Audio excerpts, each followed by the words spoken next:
Sunday, everybody, and welcome to Four Corners Legacy Podcast. I am your host, Miss Mai Mai, and you can find me on Instagram at Miss Mai Mai underscore 916. What's up, everybody? Happy Sunday. Welcome to Four Corners Legacy Podcast. I'm your other host, Diesel Washington. You know what I'm saying? We about to get into it. Hello, how you doing, everybody? This is Tusav. Happy Sunday to everybody. What's good, family? It's your host, Valley Uno, and we ready to get it rocking. Ready to get it Rock cracking the on boat, this Sunday. rock the boat. Okay. Somebody feeling themselves. Right. So how's everybody feeling this Sunday? Oh, shit, man. I'm good. Pretty good. Yeah. Yeah. I like the manifest destiny, D's. The manifest destiny. You know. I'm about to make it happen. Mm-hmm. That I think everybody's on the same page with that right now. We're just trying to make stuff shake. Yeah, without a doubt. Part of that is just keeping your head in the game, right? Absolutely. Yep. Stay committed to this shit. Yeah, so this week on the show. Go ahead, Sav. Hey. Go ahead, sis. So not really sure everybody's doing. No, I just was going to say, so this week on the show, we're going to be covering a couple of things. That's season 3, episode 3 is about current affairs. And it's also going to be, we're going to cover relationships. Do you have what it takes to have a successful relationship, which I think should be a pretty interesting topic. I know that the four of us alone, we bring different aspects to what it takes to have a successful relationship. And so we're going to cover those things on today's show. To start out, who wants to start out with what they have as current affairs? I think yours is the hottest one. It ain't no sense in not dealing with that first. We get right into that.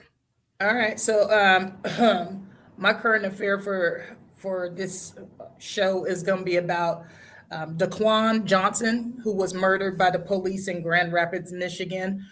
This happened on February 18th.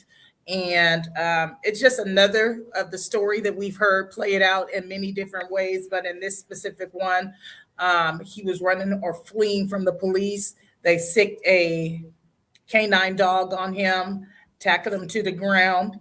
And as they were going to put handcuffs on him, his hands were behind his back.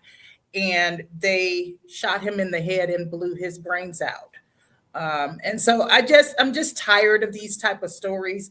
What I thought, how the story was brought to my attention, one of the guys that I follow on TikTok was saying that he went to go cover the story and he tried to post it 6 different times. And each time, and he's a pretty prominent TikToker, but every time he would try to post something about it, they wouldn't let it play out.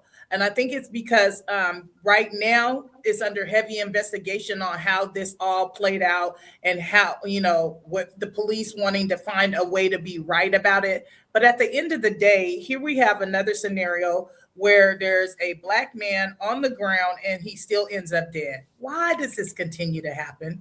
Well, let America tell it. It's because he was resisting arrest. But here's the thing, man. You got a dog, a taser, a billy club, you got knives, and they have a means to take down a hostile subject. You know what I'm saying? Yes, he has a gun, or they're saying he has a gun. They said a gun was recovered from the scene. Okay, so if his hands are behind his back and his gun is in front of him in his waistband, you explain to me how the fuck the gun is even relevant. Right. How is the gun relevant? It's not. It doesn't become relevant, especially once you have the suspect's hands behind your back. He's not a threat then. And guns to his head. So if he does grab the gun, okay, he's grabbing the gun. I'm blowing his brains out now. It's like, what does it matter? He's not a.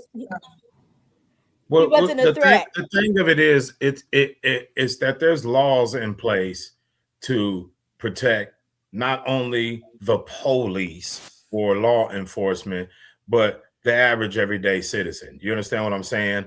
And unless he was being pursued for a crime that was relative to him having a gun, if you haven't even identified this man, having a gun is not an automatic criminal offense. It's not. You understand what I'm saying? So Right. that does not justify the attack by the dog and the shooting him, especially because you shot him while he was on the ground on his stomach, hands behind his back, and currently being attacked by a dog. So I just don't see where the threat comes in, because the use of force is always tied to a legitimate threat. There's no legitimate threat in that scenario. So you get just like the last one with the skillet or whatever, where the lady had the skillet and they double tapped her and it blew her brains all over the kitchen and shit. You know what I'm saying? Like, I don't know. This shit, it almost seemed like they're more deadly now. You know, because like if you got a thumbtack, you probably get shot. I mean, it's a serious situation. You got a thumbtack, they're gonna blow your motherfucking brains out. You got a thumbtack, them motherfuckers gonna kill you. No, you're right though, and it's crazy.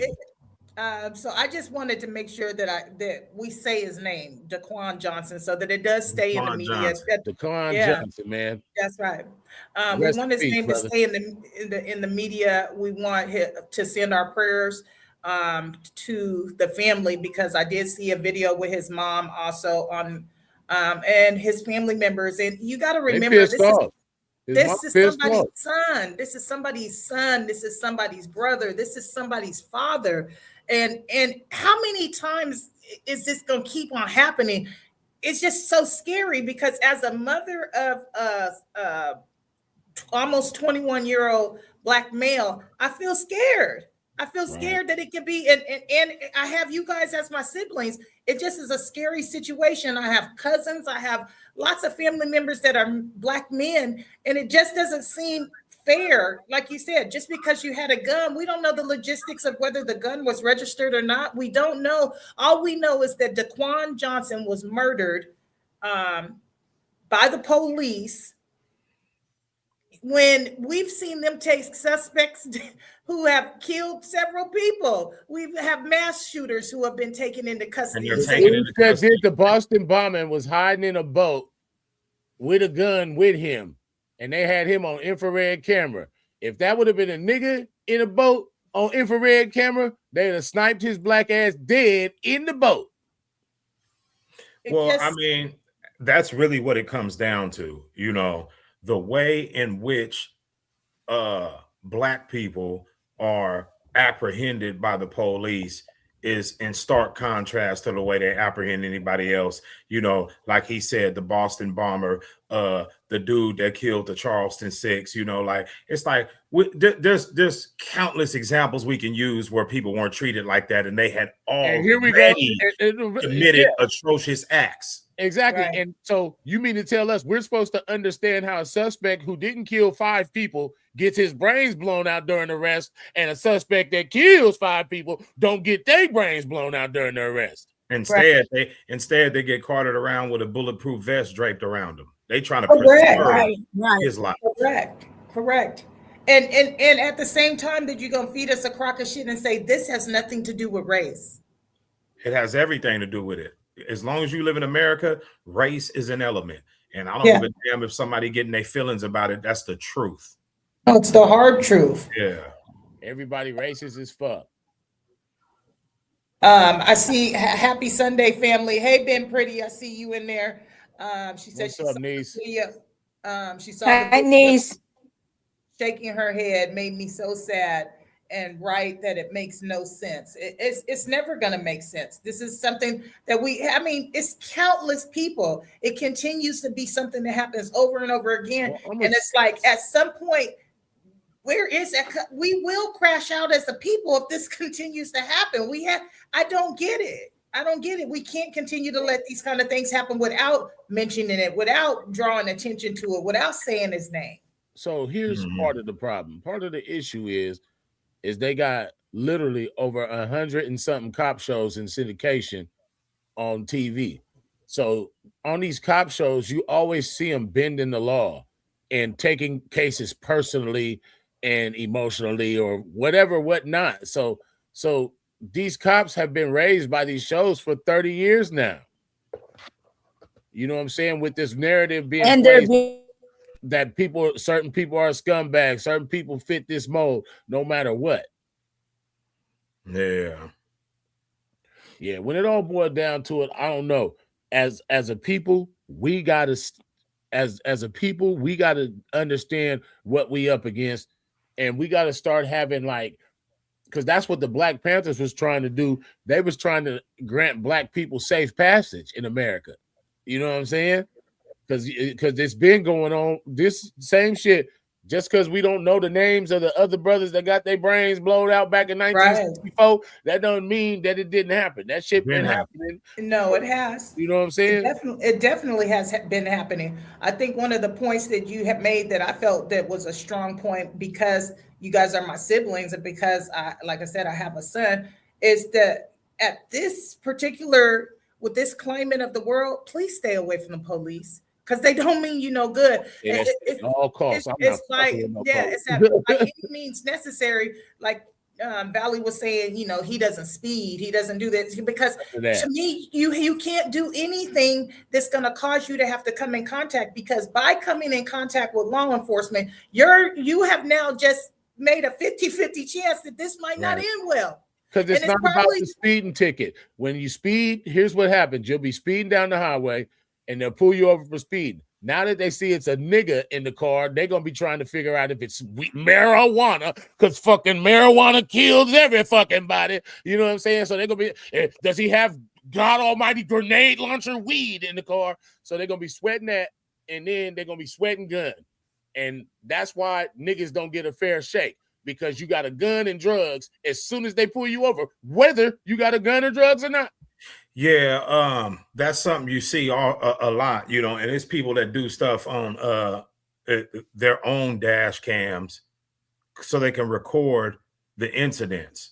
And you'll see it that, you know, they pull somebody over and say, do you have anything in the car? I smell a strong stench of marijuana. And he's lying his ass off, but that's his way of trying to, he's trying to create probable cause to search the vehicle, to pull them out of the vehicle, to have physical contact with the person.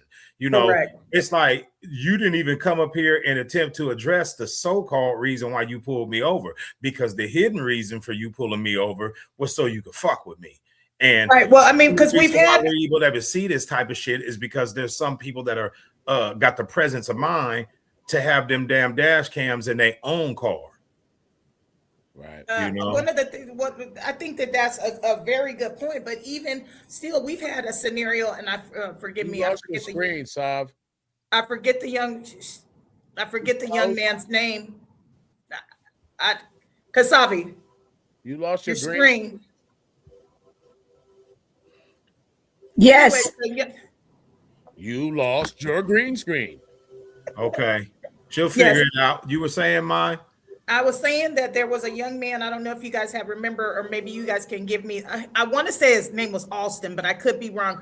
But the bottom line is, with him and his girlfriend were in the car, and the police pulled him over, and he immediately says, "I have a gun." You know, like he lets it be known he has a gun, and he still got his head blown up. His name was Philando Castile. They blew his arm off.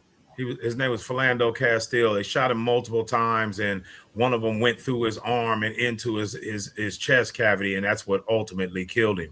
But he was a lawful gun owner, had a concealed carry permit. He declared that he had a weapon when the police pulled over him, like law requires you to do, and he still lost his life. And what that highlights is the mindset that the police have when they encounter black people. And you hear this, oh, they need to have better training. They need to have better. You can't train racism out of people. You can't train bigotry and hatred out of people. What you need to do is stop hiring these motherfuckers. Right. There are decent people out there that want to be police. They're not all savages like the ones we see. Why are you not hiring them? Right. Where is this at again? Is in Grand Rapids, Michigan. Mm-hmm. So who did this to the chat? Shout out to everybody that's tapping in. Niche, So who did Cam, they protect and serve? Kai, we see you. By killing him, who did they protect and serve? Well,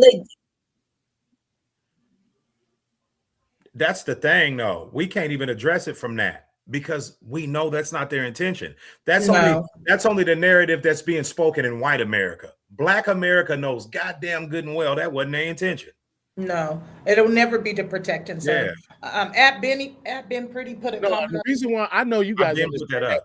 but the reason why I'm saying that is, you know what I'm saying, you know, who, so let's just be hypothetical. Who the fuck was they protected and serving by blowing his brains out on the sidewalk? White America. Right, Because- because because- it's one less black. and Exactly. It's the same shit they've been on since way back in the day. You know, just like the boxer Hurricane that got arrested for some shit he didn't even do and wound up going to prison. So in the movie, and when Denzel depicted the actual character and they pulled him and the young man that was with him over and they say, yeah, we're looking for two niggers that did this, that, and the other. And Denzel said, any two will do. That was the question he asked. And in their mindset, the answer is yes, any two will do. Yes. And that man spent years of his life locked up for something that he ain't had almost, you know, that he had nothing to do with at all. Right. You know? Yeah, so robbed him of his boxing career. Yeah. Well, they killed a I young say man all- last night in I'm sorry, go Sacramento ahead. the same way. Yeah, I say all that just to I highlight said what they killed a Diesel young was man in saying Sacramento the same way last night. last night.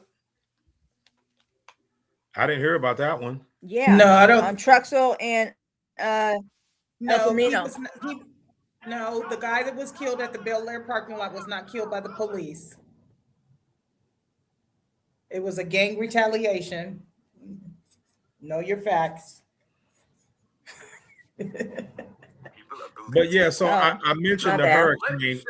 I mentioned the hurricane thing for the reason that Diesel had said some earlier that you can go as far back to the 60s, 50s, however far back. There's been unjust killing of black people by law enforcement or people that have the protection of the law enforcement. You know what I mean? Right. So again, like he said, who are you protecting and serving? We're just making it up. Yeah. Everybody, hey, look, if you look at any other race, the statistics are identical for that race as well. Now, let's say, for instance, because we don't know the whole story. I don't know the whole story. I'm sorry. Let's say, for instance, he was being pursued because he was doing something he ain't had no business. Okay. The prison's full of people that was doing something they ain't had no business. Who made you the judge, jury, and executioner when they pin that badge to your chest? That's the problem I have. It's not that, oh, well, you know, because that's the first thing, you know, the racists are going to say, oh, well, you shouldn't commit crime and this, that. So crime equals death now, huh? Right. Well, and You know like, what I mean? like Diesel was Stealing saying, a like, loaf of so bread what means about you due should be process? executed. What about due process then? What is the point that we have courts? What is the point that we have attorneys? What are the points that we have judges? What are the points that we have juries? What is the point of the whole criminal justice system if we're taking care of it right when it's on the street? Mhm. Yeah, and then when you explain it, at the end of the day, a man ran from the police on a bicycle. The police blew the man's brains out. The police never mentioned the atrocious crime he committed that made him have to have his brains blown out. At the end of the day, we don't even got a crime this nigga committed. Correct. Yeah, He they're was a saying, black oh, man he had on a a gun. He had a gun, and like you said, which is not a deal breaker. It doesn't, because we don't know the logistics behind him having that said gun. We don't know. It if probably was a registered. fucking fake gun. Well, it doesn't matter what. It doesn't matter if it was fake or real. Here's If the it thing. even was one. Here's the thing that you see in all these videos. You got 2, 3, 7 cops giving all these mixed commands, and the dude might be saying something, but these dumb fucks, because they're all yelling, they ain't heard nothing he said anyway. He could have been saying, I don't want no, no issues. I'll relinquish. Whatever it is, I'll give it up. I'm a legal concealed carry. How would they know? Because they're all shouting like a bunch of babies at the goddamn playground. Like, shut the hell up after you make a command, and so that you can have some sort of dialogue with the person that you're trying to arrest, if your intention is to truly arrest them. Well, and here's the other thing that I wanted to point out. As a suspect runs, doesn't automatically make it a life or death situation. No, it don't. No, it doesn't. And it doesn't. My thing I was going to bring into play is that the fact that once you set the canine dog on him, okay, once you sick the dog on him, and then you get over to where he's at and you get ready to handcuff him and his hands are behind his back, but the dog is still in attack mode. So my question at that point becomes, how can you can't say a person is resisting arrest because they can't be still when they're getting chewed up. The dog is chewing on them. So how the dog was going to kill him if they didn't kill him. The dog was biting his neck, if I'm not mistaken. That's what I'm saying. Right? The back of his neck. The dog was going to kill him if they didn't kill him. If you stick somebody in the ass cheek with a safety pin, they're going to move. Correct. But you expect a motherfucker not to move when he's getting chewed up by a dog. That's what I mean. That's all false narratives to be pushed out in the media to justify what they did. That's all that shit is. They know. They're not stupid. Them motherfuckers know goddamn good and well ain't nobody holding still when they're getting chewed up by a dog. They know that. Right. And we have right now, we got 7 viewers on. If the 7 viewers that are on could take a moment to like the platform that you are watching us on, you can even share it, like, share, or comment. But one of the other things that I want you guys to do is try to look up the video, because that's the thing. Like, the police are not revealing the true scenario that was played out there. And from the time that the dog tackled him to where they were shooting and killing him was virtually instantly. That's crazy. Yeah. No time. As soon as they seen him, they was on him. Yeah, no. As soon as the dog tackled him, they ran over there and they were shooting him with less than 30 seconds later. Yeah. It's sad. And I mean, I don't know. Once you have a suspect that's on the ground and has willingly placed his hands behind his back, why aren't you trying to handcuff him instead of pointing a gun to his head? Why aren't you trying to pull the dog off of him instead of putting a gun to his head? Laying on the ground on your stomach, putting your hands behind your back is a universal symbol of I give up. Correct. This is what I mean when I say the police don't need retraining. You need to quit hiring barbarians. It's that simple. You got to be a dumb son of a bitch to not understand that he was trying to give up. The same objective as gang members, to kill anybody that's on the other side of the law. Yeah. It's a sad state of affairs. Like I said, it becomes pretty regular, but I don't think we'll ever be numb to it. I had heard that the video was pretty graphic, so I didn't want to watch it. And I had sought out for you guys to actually watch the video. I still haven't watched it yet. And I don't want to, because it makes me emotional. It's just sad. I'm tired. Well, it had that impact on me. Yeah. Like the sit with I'll be on Trayvon Martin every day, basically. Like, I'm still pissed off about that. You are, and you do mention it quite a bit. And so, it's just how a grown man in his 30s could kill a 17-year-old and get away. Walk down the street and gunned him down. You know, so run up on him, start a fight, and kill him. Yeah, and I know that this isn't an end all be all, but I think we've gotten to the point where just in relation to the Trayvon Martin incident, we've gotten to the point where man, if you living in this country, you damn near need to be trying to figure out how to learn some sort of martial arts, some sort of self-defense technique, because man, you know what I mean? Like, you don't know what kind of situation you're going to wind up in. So him being a young man, he might have had a chance to, a better chance at defending himself if he actually had some sort of knowledge on self-defense or some sort of martial art. You know what I mean? Like, Would that have helped though? Would that have But helped? Bruce Lee couldn't even have defended himself on that one. No, that's not necessarily true because he probably would have already, George Zimmerman probably would have already been asleep. Oh, you mean in the George Zimmerman? I said okay. in the Trayvon Martin case. Yeah. Okay. Yeah. Yeah. Mm-hmm. Right. He didn't have no business doing that shit. That is what it really boiled down to. He didn't have no business fucking with that boy. He wasn't no goddamn cop. Nobody give a fuck what he talking about. But also though, and I know I've gotten flack for saying this though, but it's the truth. Man, if it ain't fucking 30 degrees outside, take the fucking hood off your head. Yeah. I don't give a fuck about freedom of speech and freedom to get your fucking clock stopped. You understand what I'm saying? Like, I have went over that 1,000 if a times. black man puts a hood over his head, he's a bank robbery suspect. Exactly. You know, like I said, if it ain't cold as shit outside, take that damn hood off. Especially because you got all these youngsters running around with hoods and shiesties on and all that, trying to look like they ready to rock. You shouldn't want to look nothing like that. No. Because you already got a problem because you're black. Don't add to it. Wouldn't want my son wearing a shiesty. You get what I'm saying? Like, even no, take that off. And that's the funny thing. Being on a bike, a lot of niggas think that that's like some incognito shit, but it's almost guaranteed if the cops see you on the bike, they're gonna pull you. Because they know you got most of your shit. They know you got most of your shit on you. Well, it's all in your possession, that's for sure. It's on your person, yeah. Yeah, mm-hmm. yeah. Mm-hmm. Shout out to everybody joining the show. You know, if you didn't know what the topic is, or you're just now joining us, we were talking about a young man who was gunned down by the name of Daquan Johnson in Grand Rapids, Michigan.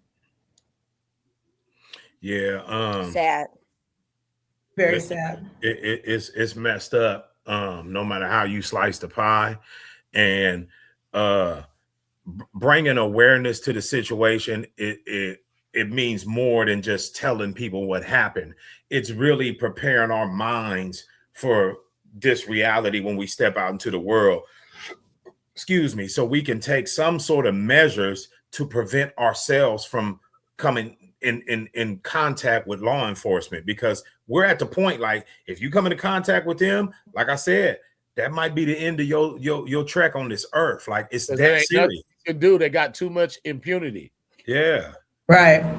Because they're saying basically, if they're trying to apprehend you, you have to follow all of their commands, even when their commands might not be possible.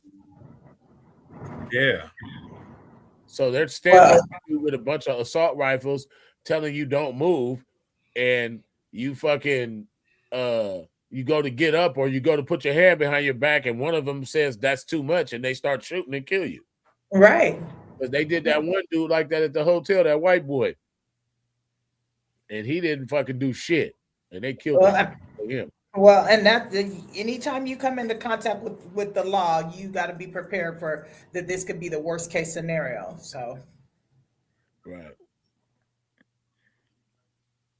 Yeah, that shit crazy, man. I think that was because him and his girlfriend were in the hotel playing with a BB gun or something. And he was just terrified.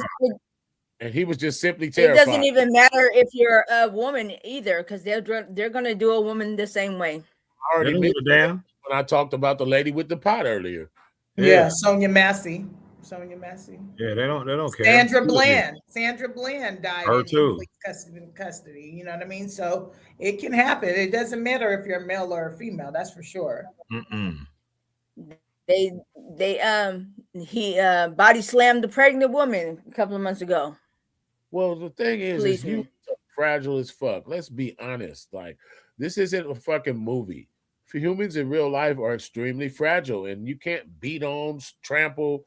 You know what I'm saying? Like you can't just treat motherfuckers any old type of way because you're the police. It's like, goddamn, they still have, you know what I'm saying? You don't get to just beat. You're still dealing with humans. You're not dealing with.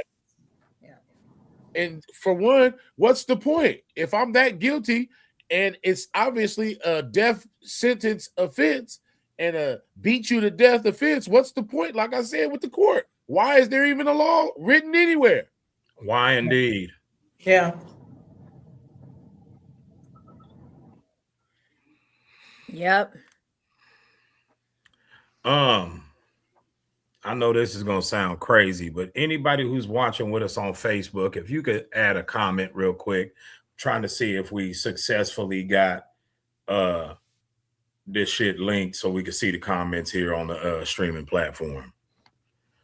I don't know that mine are showing up either. I don't know who's watching from there, but thank you for taking time to join. I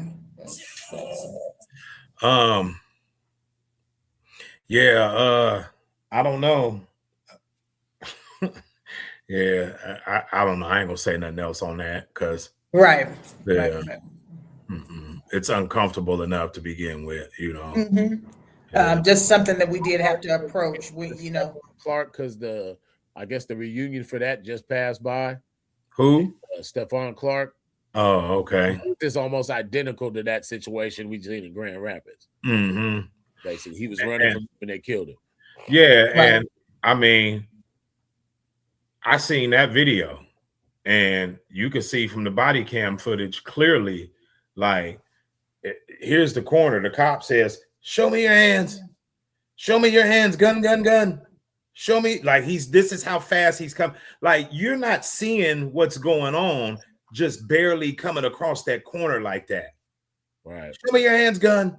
Show me your hands, gun, gun, gun. And then he came back around and just he had a phone, right? It was his phone, right? But no, his phone was there, but it wasn't in his hand. Right. That's what they always do. They say a phone was recovered, a gun was recovered. I don't give a fuck if it was recovered. It wasn't in his hand when you shot him. Right. And even if the recovery, phone was in his hand, what's he gonna do? Call somebody? He was another person who was on his stomach with his hands up. No, and in his grandmother's backyard. Yeah, and they say, oh, well, he was doing this and looking into people's cars. I don't give a shit what he was doing. It does not justify killing him. No, it doesn't. You know, and that's what it comes down to. Because if so, what's the law written for? Yeah, yeah. If that's how you feel about it, then let's talk about abolishing all laws and niggas get killed on the spot for stealing gum. No, let's go deeper than that. If it ain't no more law and no courts and all that, then we on some vigilante shit. You know, it's a lot of things that people could get paid back for. Right. So I feel just how they feel about us. I feel the same way they feel about us about them. I'm doing a test comment right now to see if it shows up. I'm not sure if it will or not. Let's see.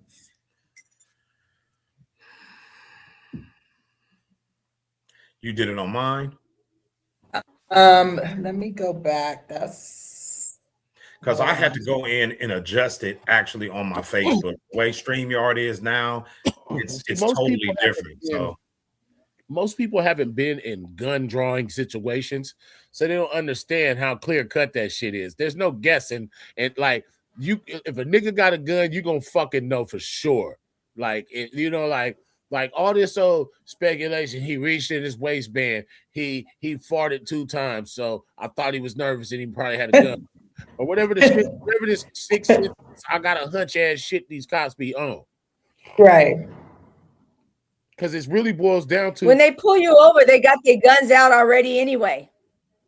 Well, it's just like Paul said, the manner in which they apprehend black suspects over any other suspect is clearly a different ballgame because you do not see this shit with other motherfuckers. Yeah. And it comes down to the narrative. You got niggas like 50 Cent. He wants to make movies and shows about niggas committing crimes and being crime lords of crime lord. And this is the type of mentality motherfuckers have overall put out to the public as blacks through music and entertainment and all this. So to the outside looking in, they looking at this shit and they think we really like the nigga on BMF. We really are the nigga. Right. To them, that's what the fuck we are. Right. Yeah. Unfortunately, that's the viewpoint, you know. And even that isn't fair because you know there's been the same sort of depictions of white men, but society embraces it when it's them. So even that isn't fair. But I still agree with your overall point. However, you know, as creatives, we have to we got to be the change we want to see in the creative market. You understand what I'm saying? So, because I agree with you, like there's just too much being pumped out that just further promotes the bullshit. Well, here's the thing: selling dope was this, and this, and niggas sold kilos of cocaine. Okay, kilos of birds of heroin, and they was the man, and they sold dope. All right. So now in 2026 versus 1976, a nigga selling dope, it don't make no motherfucking sense like it made back then. Correct. So why would you teach our youth to go out here and hit this block with a sack, knowing that that has been all but eliminated, to do it successfully and fruitfully and live to tell about it and be free? Correct. Now that's a very good point right there, because I think that, like you said, in 1986, you know, when the crack epidemic hit, I think that people were able to become millionaires selling dope. You know what I mean? But I don't think that now that the market is not like what it was before, and I don't think that the connections and the loyalties and things like that are aligning. Yeah, it's not like honor amongst thieves. So, nigga, we know we all selling drugs and we doing some illegal shit. The last thing we want to do is kill each other over this drugs and blood, and leave a trail of what, or evidence of what we're fucking doing. It's deeper than that, right? And here's the reason why it's deeper than that, because the amount of resources that were available to the average person in 1986 are completely different to what they were now. And I'm talking about resources for sustaining everyday life, you know, just having the sustenance, the ordinary, regular shit to survive. It was different then than it is now. So even though some people may have become extremely wealthy from selling dope, the initial purpose for beginning in that craft was to put meat in the refrigerator. Yeah. We don't live in the same sort of economic environment. We don't live in the same sort of economic environment where the same amount of people are struggling to put meat in the refrigerator. There's so many other ways to get money.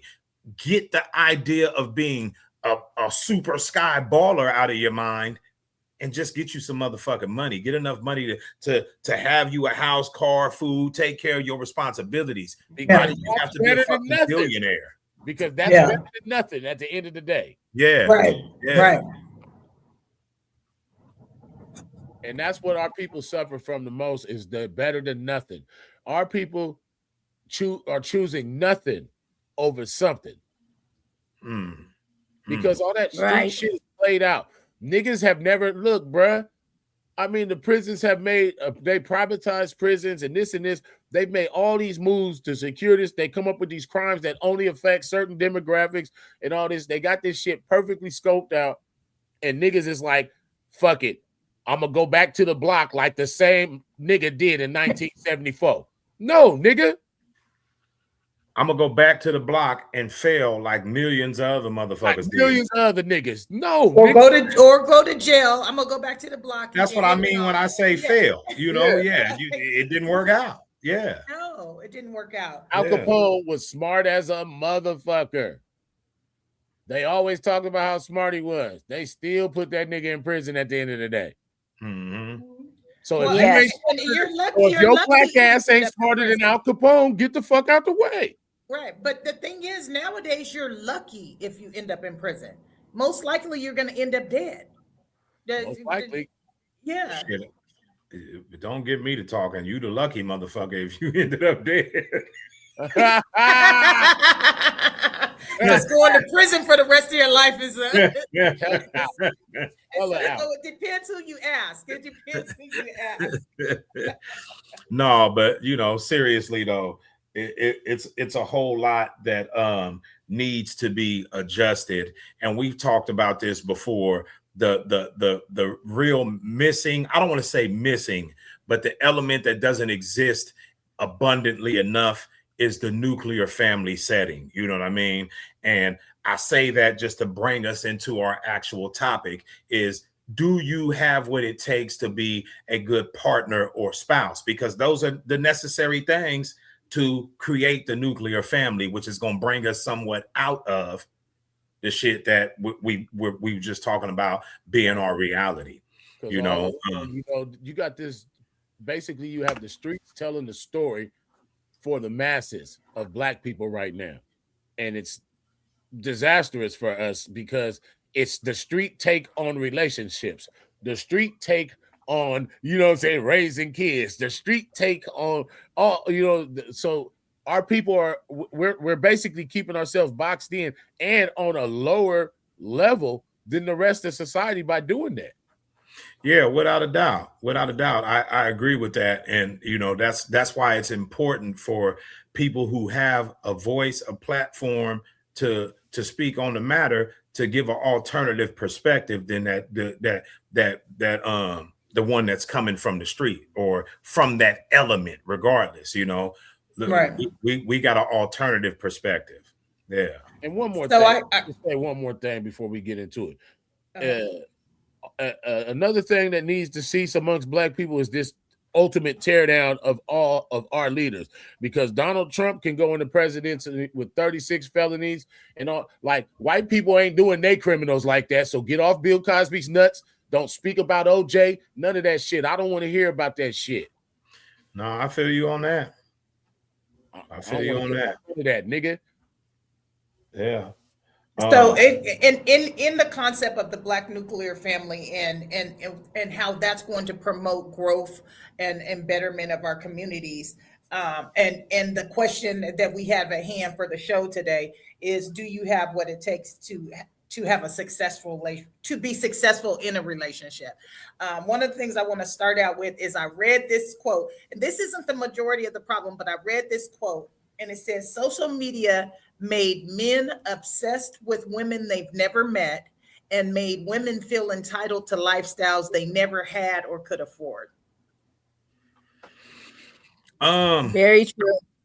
I think there's some truth to that, except for on the men's side, because men been obsessed with women we never met. Right. Like, right. Yeah, social media and shit to do with that. So here's what he means. Playboy magazine, Penthouse Right. magazine, Right. or a computer screen. Right. So social media just made it more easily computer accessible. screen don't mean shit. Right. Social Yeah. media just mean I don't got to go to the magazine stand and buy this magazine. Right. The only difference. So one of this I wrote down a couple of different things that I think are important to being in a healthy relationship. Every day, all day long, we're going to hear people talk about communication. We understand the importance of communication. We need to understand the importance in healthy communication. So when we're involved in a relationship, you should be able to talk to your partner about any and everything that's going on with you. You know what I mean? It should be an open forum or open floor for you to say exactly how you feel. And in order for communication to work, it's only communication when somebody is talking and somebody's listening. And then you're listening to actually understand what the person says. So some people communicate, they're just not communicating healthy. So you have to ask yourself, in order to have a successful relationship, are you able to communicate in a healthy way with your partner? It's what it's going to take, because our goals align. What are our financial plans? You have to communicate and get on the same page as your partner, right? So communication is key, but healthy communication, right? Learning. Go ahead. No, I was just going to say about the goal alignment. Yeah. I think that is part of what you were saying about social media making people think they deserve a certain thing. Goal alignment is cool if you're running a business, but if you're trying to have a family, that the best family that's going to produce the best results is a family that's based on love. And when you love a person, it doesn't mean that you have the same goals. As long as you both have goals, right? There's the alignment. You know what I mean? That's the alignment. That's definitely why what the shit ain't working out, because you got like you were saying about the chicks that are pursuing this lifestyle they never had. You know what I'm saying? So that's why it's gone so far left, because motherfuckers think that a certain lifestyle guarantees success in a relationship. But from my perspective, it just looks like people are trying to, you know what? I want somebody who's wealthy. That way, if it don't work out, I can walk away with something. And people from ages old that were married from the time they were 20 until they died, 50, 60 years later. They didn't have a pot to piss in or a window to throw the shit out of. But they wound up getting it though. But the point I'm making is they were able to say, okay, they met each other, and then there's that initial bliss that takes place. They dove into that and let that be the foundation that they built the house of love and family on. All that other shit will come in time. Align yourself with somebody who you're connected with on an internal spiritual level, which is what we call love. Oh, I love him, I love her, she's in love with me, vice versa. That means there's some spiritual kismic shit that takes place in between y'all when you're in each other's presence. It doesn't have to find this fanciful resolution that everybody, oh, look, I can see it clear. No, you love that motherfucker, he love you back. Get to work and build on that foundation. And over time, that's where you learn how to be a healthy mate to your mate, to your spouse. You know what I mean? Yes, because a house divided cannot stand. It will fall. Mm-hmm. A house divided will fall. Mm-hmm. And man, when you first go into a relationship, you don't really see all the nasty shit that a person's gonna do, and then they do it, and then you can't believe. Okay, so hold on, stop. I have to stop you there real quick. Pause 1 second. Hold that. So that's where everybody's going wrong, man. We are brothers and sisters, and we are brothers and sisters, and we have done fucked up shit to each other. Right. You get what I'm saying? Right. Everybody wants to act like because it's a fucking romantic relationship, the fucked up shit takes different precedence. This is what the fuck it is, regardless. Whether it's your mama, your daddy, your brother, your sister, whoever the fuck it is. That's what it is. It is. No, I agree with that. And I think and you should be able to take that it's not always going to be sunshine and rainbows. I get that. Hell no. That's not what I was saying. But I don't think that means, you know what I mean? Like when you love somebody, and that's part of being in what is considered healthy. If someone does something wrong, and that communication part that I'm talking about, you're able to talk and work your way through it. It's not a badger. It's not a constant argument. It's not it's never right away though. It takes time. Nigga gonna feel some kind of way. It might take 10 phone calls to hash this shit over, or it might take, you know what I'm saying? We got a comment. But if you're accountable, you have to be accountable. The person has to be accountable on both sides. It can't always be one-sided. You have to look at it from their aspect and from, like me and you discussed the other day, now did I hear what I thought you were saying is this, that, and the other? And that's right. Usually what happens. No, what she was saying, this is what I said.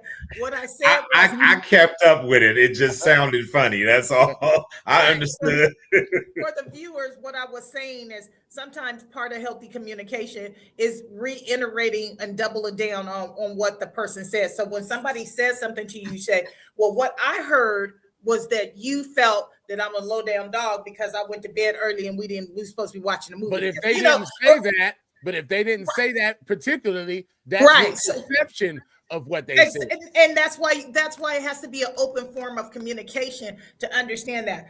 One of the comments down here says relationships take work, and both parties have to be willing to put in and be able to work out and grow. That's my opinion. And definitely not always going to be peaches and cream. Well, yeah, that's what I was just going to say. I have to understand that it's a work in progress. I can't say, hey, I'm going to put an album out and then tomorrow have a finished masterpiece. Right. I have to put in shit to make that realization, to make it Mhm. actually come to fruition. And a relationship is no fucking different. You have to put in certain shit to get results out of it. Mhm. Right. Mhm. One of the other things that, because the topic is, do you have what it takes to have a successful relationship? Meaning, like, do we possess the quality? So, in order to have a healthy relationship, sometimes we need to try to be the things that we expect from our partner. Right? We're not always All the time.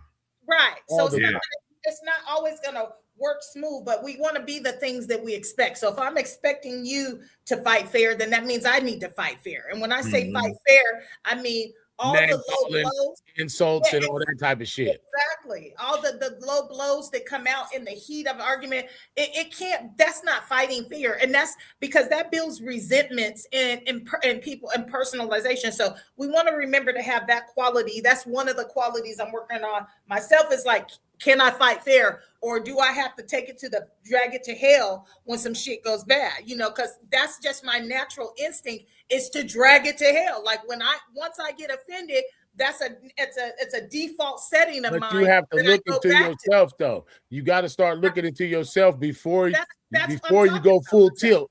No, That's the I'm part of the growth. Yeah, that's part of the growth. Sometimes, Looking at yeah, but yourself sometimes before that fire breathing dragon comes out, and you're like, "Roar," you know.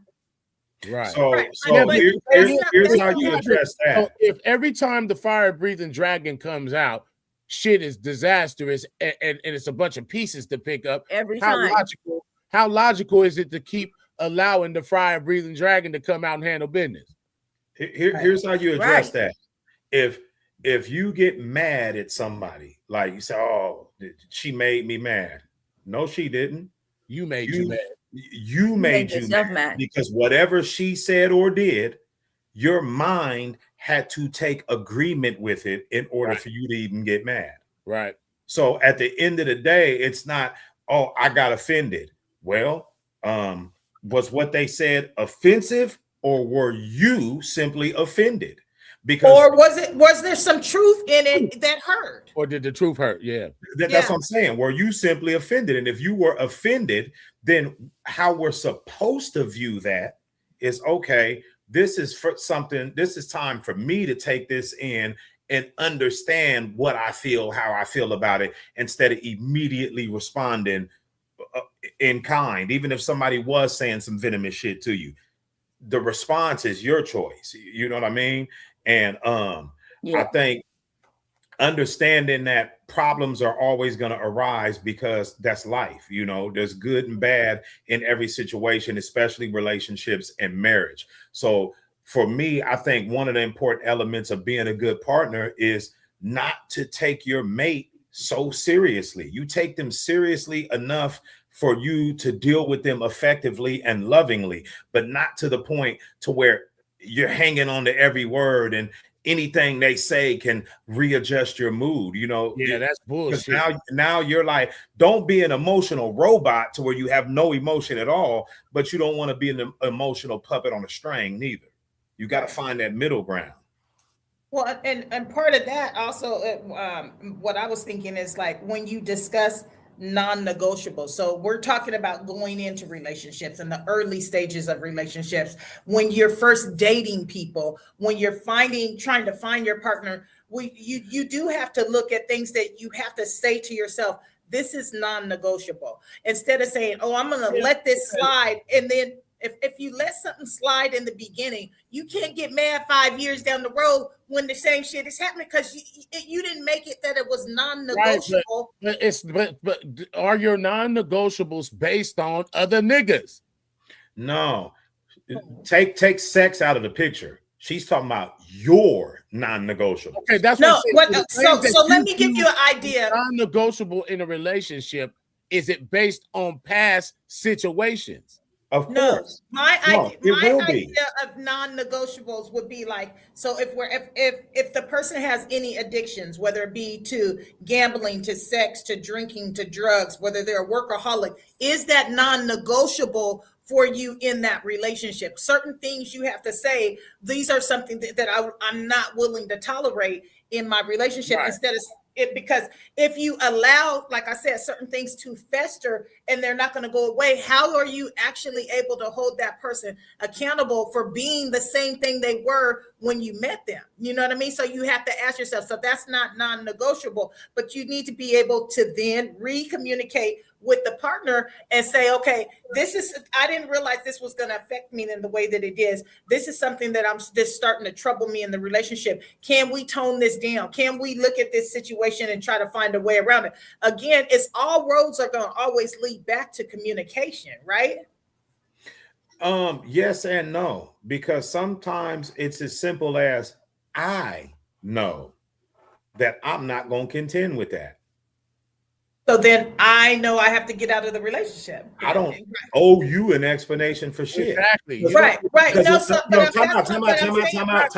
Hold on. Because what I'm saying is, if you are already in a relationship, you fucked up royally.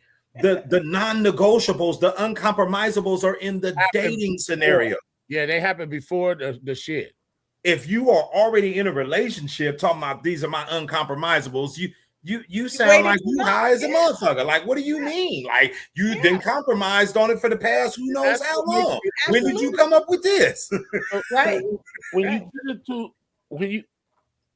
you start having discussions with somebody that you're in a relationship with, and you want, in order to achieve great communication, it has to be a safe place for motherfuckers to speak on both sides. Correct. It can't be, oh, we're supposed to have this great communication, yet only one motherfucker has the floor to talk, or one motherfucker's shit being taken into consideration and the other motherfuckers ain't. You get what I'm saying? And then all this shit that people can't touch in a relationship.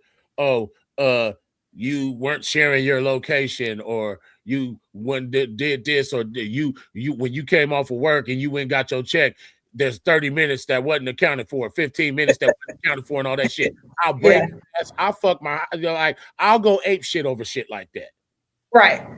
Well, and that kind of is weird, because it's like this is kind of like a new age problem of sharing locations, but I find that is something that people have problems with in relationships. The wanting to share the location, or should a person have their partner's lock screen code? Should they? It's like certain things. It's like that's not the where's the trust? Relationship. Where's the trust?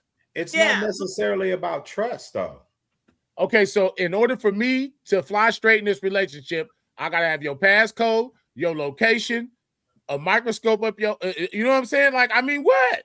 No, but okay, so and I guess it comes down to how I look at it.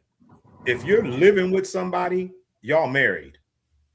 Right. You can call it whatever you want to, but the only thing that separates your relationship from a married person's relationship is a goddamn certificate. Right. Every other aspect of it, you are a married person. So what I'm saying is, if you are in the car with your mate, your spouse, whatever you want to call it, and y'all get in a car accident and you die, and all of your funds is tied up in your phone, but because y'all were over here on some 14-year-old I don't trust you shit, she ain't got the goddamn code to your phone to get access to your shit. Grow the fuck up. It shouldn't be that big of a deal to give your information out. If you don't want to give your information out to this person, you ain't supposed to be with them. It's that simple. So correct. You gotta go through a motherfucker's phone. You shouldn't be with them. No, you're exactly right. You're exactly right. So because passcode should be available, because you never know what's gonna happen. That's okay. That's all fine. Yeah. Correct. But say, for instance, you got friends, you got partners, you got siblings that text message you and say, me and you got a secret that don't nobody else know. No, you don't need to go through my phone, because that's not what it's for. Right. Yeah. Right. That's what because I'm again, about. If you don't trust me like that, I don't even want to do with you at that point. Motherfucker don't get to know our deepest, darkest family secrets just because we're in a relationship. And I agree with that too. So my thought is, like, I know couples who have had issues over Life 360. Like one person doesn't want to have, and so to me, like I said, those are kind of new age problems. People didn't have Life 360 before to know where their partner was at all times. But it's understandable, like for a family, like where And there's I bet children you the main involved, or people there's pushing something. that shit is female. For me, I personally don't need to know where somebody Where is you at. are every second of the day. I personally don't. I got Life 360 with my daughters. They got it with me. It's not a problem with having it. That's The problem is right. every time you pick up your phone, you're looking at it. Right. That's And that's what I was getting at with the passcode. Like, if your intention for having it is to be on some secret agent man shit, I'm gonna need you to go back to the bureau because you're gonna get the fuck away from me. We're not doing that. Right. Yeah. If that's the only way you can be secure is by being a detective every day, day in and day out, then it ain't it. Yeah. Right. That's crazy because we're not fit to do that because I don't know any person that ever found themselves at the center of an investigation that was friends with the detective. Right. Or anybody who realized that they're under investigation not being a little defensive. Do you get what I'm saying? Right. Like, so then that creates defensiveness when I'm having to explain myself. Like, I don't like having to explain myself as a grown woman about conversations or certain stuff. So you're gonna get a little bit defensive. Yeah, but shit happens though. If a motherfucker say, you know what, man, I'm gonna go by this burger spot after work with my fresh check. You know what I'm saying? And I'm okay. Apparently, a lot of other niggas decided to come to this burger spot with their fresh check, and I'm here for 45 minutes. And then a motherfucker's calling me saying, "Where the fuck is you at? I see you at the burger spot." Blah blah blah. I was getting us some food and shit. You know what I'm saying? But well, you unaccounted time, and I needed to know where you was for every second. You know, that's the type of shit we dealing with right now. But that's what I'm saying though. When I say we have to get back, because just like it's uncompromisable in the dating phase. Like, say that this person didn't develop this sort of insecurity until years into the relationship. It doesn't change where I stand. We're not doing that. Right. It's not even up for debate. You have my location, but I'm not going to report to you ever because that's ridiculous. You see where I'm at? Leave me the fuck alone. I'm grown. I don't crawl up your ass. See, that's one thing that happens. Yes, you see my location marker has been parked in front of this burger spot for 20 minutes. Leave me. I'm at the burger spot. Yeah, because that's childish. What happens is people don't talk in relationships anymore. When they first get in the dating, they jump right into a sexual relationship, and so then, you know, they don't go into their goals and scenarios. If I was to become sick, would you help me if I became sick? Are you going to support me on my vision? People don't discuss that anymore. You don't even have to discuss shit like that. You have to be attracted to people for the right reason. And because if you're attracted to somebody for the right reasons, you could have 2 hours of conversation with a person and you can learn more about them in that 2 hours than you learned about the person that you've been fucking around with for 2 weeks and y'all texting every couple of, you know what I mean? Like, it depends on the purpose or the reason for the attraction. If you're attracted to a person's mind and character and that's reciprocated, that's mutual, how can I say it? The quality of the information that you soak up in your interactions is going to be far more profound. So it's not that people aren't talking about shit, that it's that they're attracted people for the wrong reasons. Like Mama said one time that Aunt Lissa and Uncle Ernie told them when they were young, if a man approaches you and within the first few conversations, you do not see him as somebody that is even close to having the potential to be in marriage material, you ain't supposed to have shit to do with him. Right. That's the way I approach the world now. Like, if you're not giving me that, like, we ain't even see no third day. That's the difference in relationships today. People are looking at it from a totally different perspective. They're like, everybody's disposable. I'll fuck with this motherfucker until I can't find a use for him. That's bad. That's bad. But I do agree with the looking at somebody and saying, hey, is this somebody that I could spend my life with, or build a life together And with? that shit. We know that shit in 2 seconds. I think that that's important to look at from the gate, like just to notice those type of things about people, because it's crazy. I actually had a conversation today with a good friend, and I hadn't talked to him in a while. And y'all know Buck. So, but and we actually had a civilized conversation about a lot of different stuff. And it was just amazing to me how you can have a conversation with someone who's outside of your partner, is of the opposite sex, and have such an open and great friendship. But it's harder to find that in your partner. You know what I mean? Like, it's hard to find a partner who you can have those conversations with. You're not being yourself. Okay.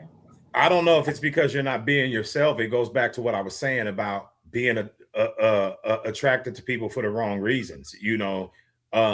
The person that winds up being our partner, they might fit more of the aesthetically pleasing characteristics than the person who meets the immaterial shit. Creates that too, Maisha. No. For a long time creates that type of bond, though, and that is true. No, that's true. For a long time. That's true. But sometimes that shit just be off the rip. Did you? And it grows over time. And I would agree with that as well.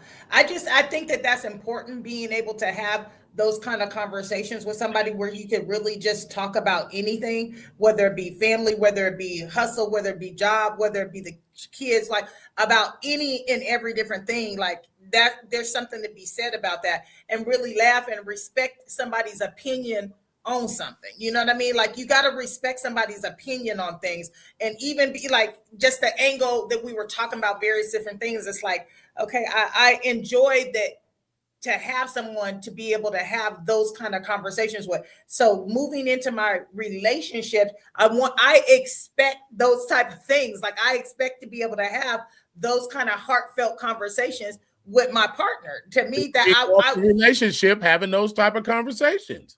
Yeah, started out relationship. You start off on that level, right? You should, because if I don't have that, you don't have me. That's why right. So that's why I said what I said. It means that you're not being yourself. That's why it seemed like that to me. Because I'm like, shit, if I'm not talking about any and everything and just open with my mate, then clearly I'm not in my element. Yeah. Right. Yeah. Because and it's not just being able to talk about anything. This comes back to the qualities that are necessary. Talk about anything without finding yourself in a place of being judged, under judgmental eyes. You know what I mean? Yeah. Talk about stealing from the store. And even though I've stolen from a store, I don't have to be the thief we're talking about stealing from the store. It's like you just want to be able to say shit. And even if it's something that somebody disagrees with, they're not looking at you like, right. Like, goddamn, motherfucker. I don't think like that. So now I'm wondering about you, we're not supposed to think alike. And you don't like tuna? How dare you don't like fucking tuna? I am just disagreeing with you. Right. Disagreeing with you. Right. You have to agree to disagree on certain things in a relationship. Like that, those aren't deal breakers. Those aren't deal breakers. But nowadays there is though. That's why one thing that needs to be taken home from this conversation is we ain't listening to these young motherfuckers about relationships. No. They don't. No. They ain't got the longevity to even speak. Now, if Ice Cube says something about relationship, or Ice-T or some nigga that have been with a bitch for 30-something years, I'm gonna listen to that nigga. Right. Yeah. Right. Yeah. Because obviously there's something in their dynamic that them and their mate got figured out. Right. Fuck out. There's no denying it. You know what I mean? Because you can rest assured that a 40 natural 40 human year shit run. took place. Yeah. We talking about they're going on like a 40-year run, bruh. Well, I mean, Snoop Dogg and his wife have been married a long time. They Ice going Cube has on been damn near, married a yeah, long time. they up there 30 Ice-T years and too. Coco have been together for a long time. So yeah, all of those people have been Samuel Jackson and his wife. Denzel. Absolutely. So Absolutely. look, so there was a bad statistic floating around. Well, it wasn't a statistic, but it's a bad misconception floating around that black men don't marry black women and black men don't have a longevity mindset in relationships. But realistically, most of the top black dudes that we see have done just that. Mm-hmm. Mm-hmm. They've been in long-term longevity relationships, and who's to say who cheated, who lied back in 1995 or in 2001 it was Rocky or whatever it was when it was. They reinvented or readjusted or done whatever they had to do to keep it alive. And who's to say anybody cheated? And who's to say anybody cheated? Because the idea that that's an absolute in a relationship is another false narrative. That's definitely Mhm. Yeah. That comes from insecurity, though, that you can't really be with somebody you think don't want you. You know? Yeah, I won't. Yeah, I won't. No. You know, Yeah.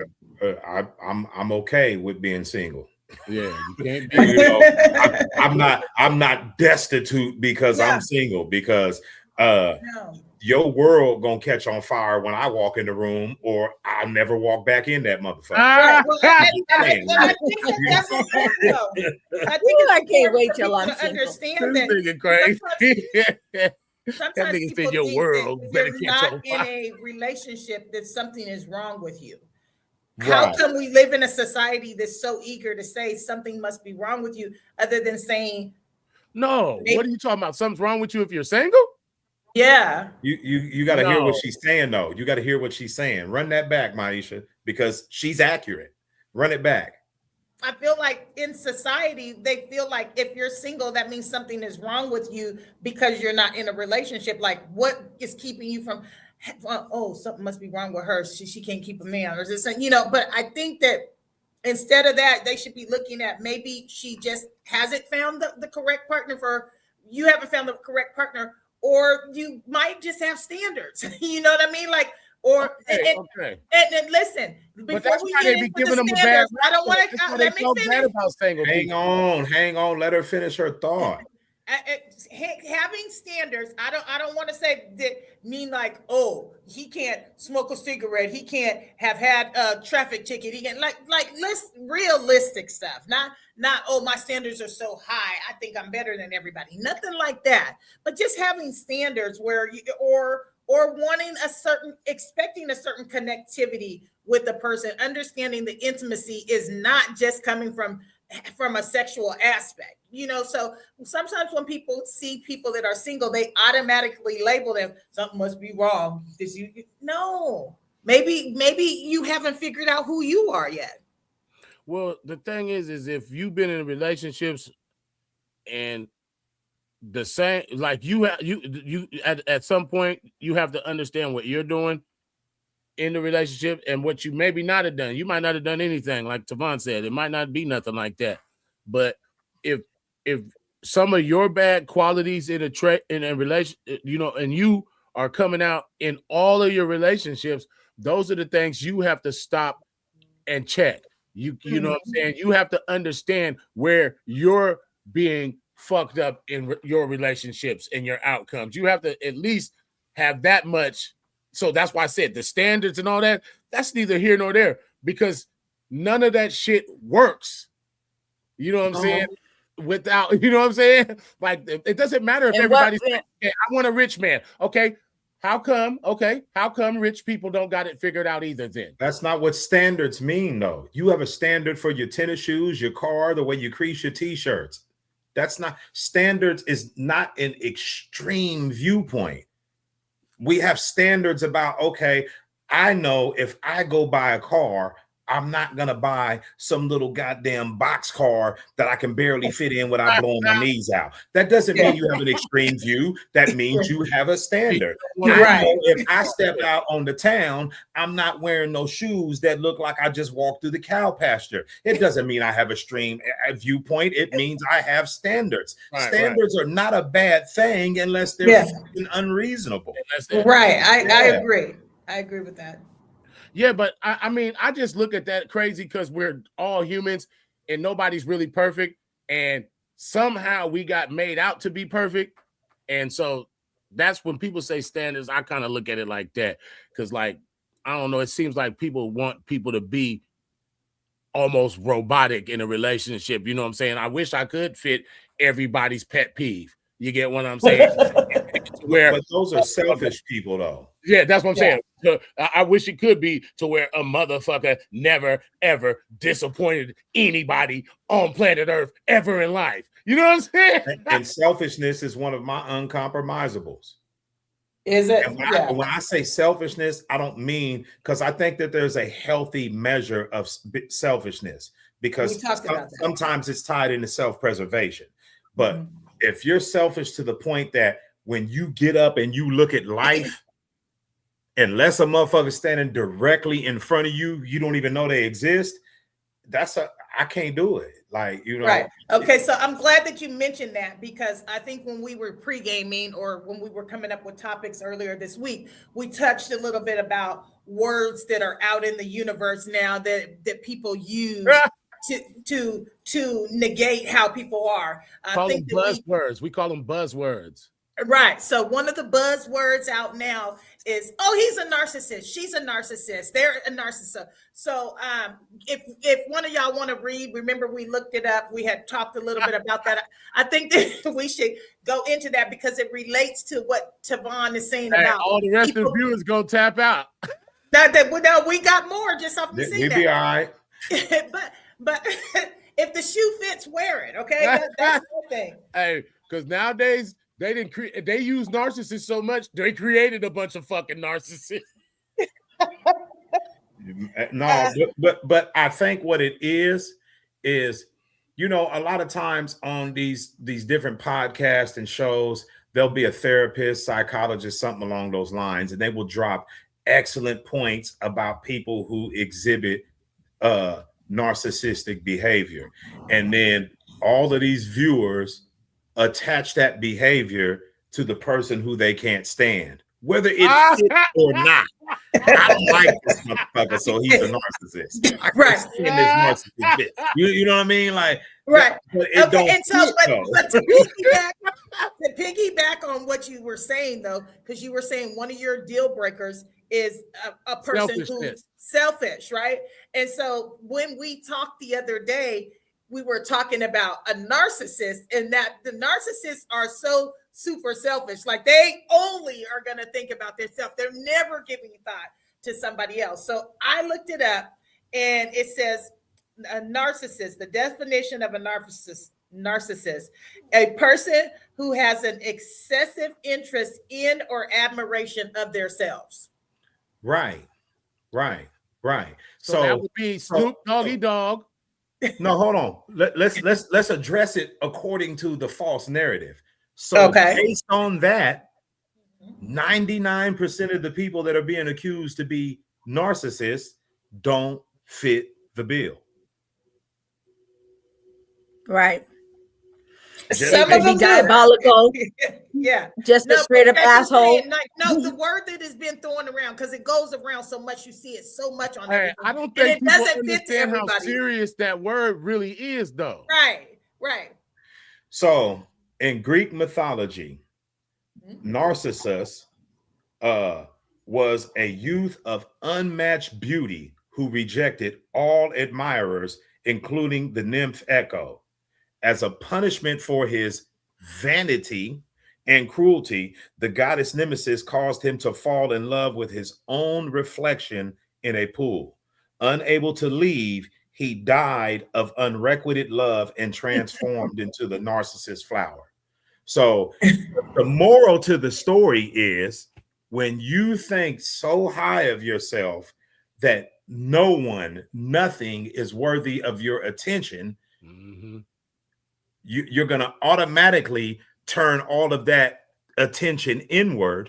And as a result, you'll wind up living and dying at the end of a lonely existence. Right. Because Well, don't you think that there are some? yourself. Don't you think that? But there doesn't are what some he said narcissists sound in a like what we're relationship, seeing though? in society though right now? I think there are a lot of selfish people. I do. No, not selfish, narcissist. Because realistically, if you look at the actual definition and the story that it grew from, these women on these platforms that are calling men narcissists are the ones who are actually exhibiting the behavior.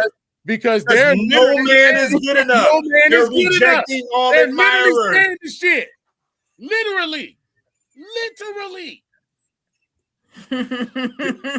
So when you look at it like that, it's like, damn, I wonder who planted that seed in their minds, because they're the ones who's actually exhibiting the behavior. That shit crazy. Right. Okay. So, You know? so here, this is another point. It said, what defines a person as a narcissist? A narcissistic person has an inflated sense of self-importance, a deep need for excessive attention and admiration, and a lack of empathy, often appearing arrogant, manipulative, and exploitive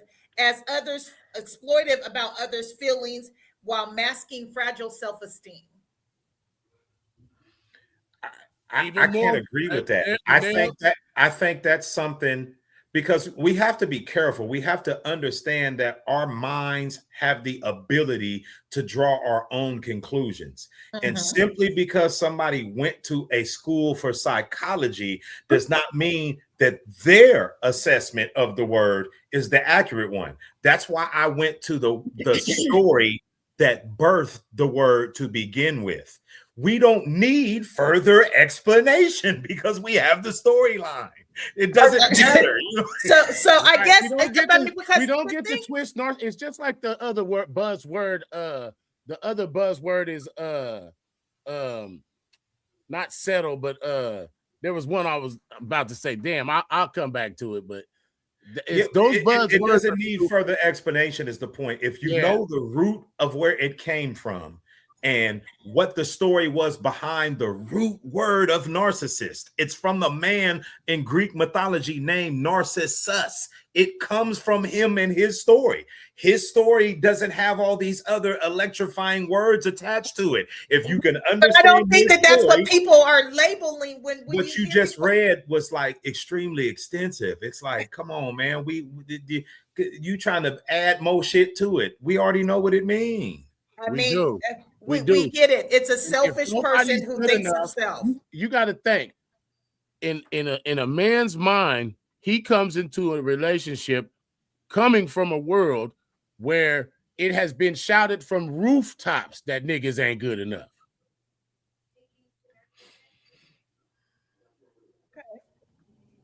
This is being shouted from rooftops, clear as day.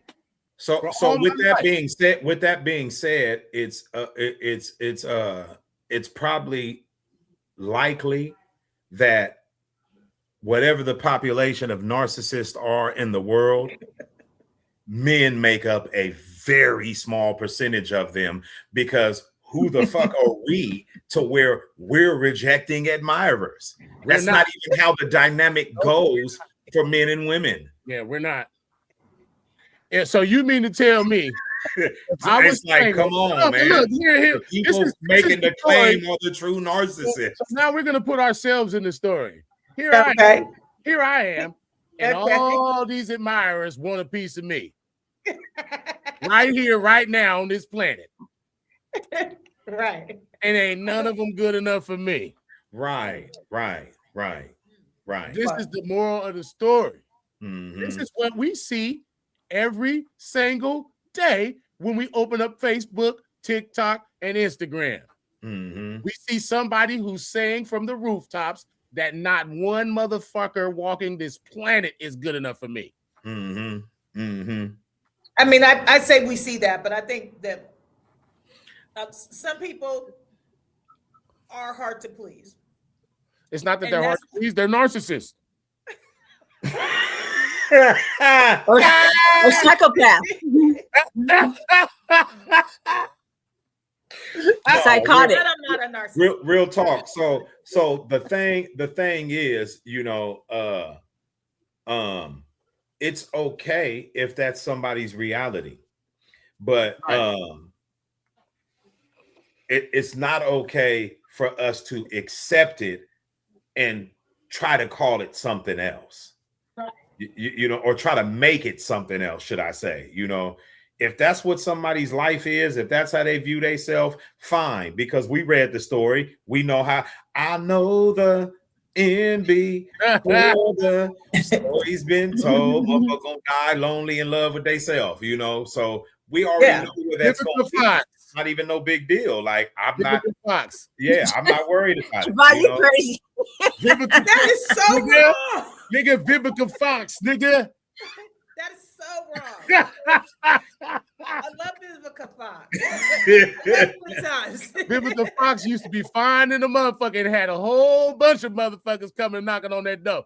And wasn't no nigga good enough but Curtis. The one nigga that didn't want her. Yeah. Shout out to Vivica Fox. Shout out my nigga Gucci. One of the things I think that we need to reiterate too is that relationships are a lot of work, and the work. Okay, the work starts with self. When I say relationship, I'm talking about all of them. I think that as in order for the psychological of the shit to be understood better, relationships need to be talked about as a whole and not just man and women. I think. I agree with that 100%. Yeah. Mm-hmm. I think that's where everybody's getting it wrong, is they try to say that relationships only exist between men and women in a romantic sense, and I hate that. And we know that's not the case because that's not how we were raised. You know what I mean? And as a result, that's how I approach fatherhood, all that. There has to be an individual relationship with each one of my children. You know what I mean? Right. The dynamic is different, whatever, but that relationship is there. And excuse me, as funny as it is, sometimes the relationship with your child will help to bring you to the place that you needed to be in your relationship with your mate. Because children are the silent teachers. You know what I mean? So, yeah. I agree with that. Now he always says, now, because he's been around me enough, now he finally like, oh, I love my mom and my dad and all his schoolwork. On his schoolwork and his drawings and all that. I'm in first, he just used to write, oh, I love my mom, I love my mama. You know what I'm saying? But now he's writing, I love my mom and my dad. Right. And therein lies the importance of the relationship. I think that we were blessed to have such a loving mom. So we had love poured into us. All our lives. Love motherfuckers didn't have no business getting her love. Right. And so you ain't lying about that. So we had an excessive amount of love coming from her. And I think that's we know what real love is and what it looks like, but some people don't even know how to spell it. To tell the truth, our relationships, the reason why I've gotten better in relationships is because of the disagreements we have had as siblings. Some of those have taught me my most valuable lessons. I think that we have. I think the fact that it's two boys and two girls. You guys already know. We've had some knockdown, drag out. Oh hell yeah! Arguments and conversations. Hanging up, cussing each other out, wishing we could break a phone over look. and get to somebody. Me and Tavon was still the undisputed heavyweight champion of the world. Me and Tavon was fake ass niggas.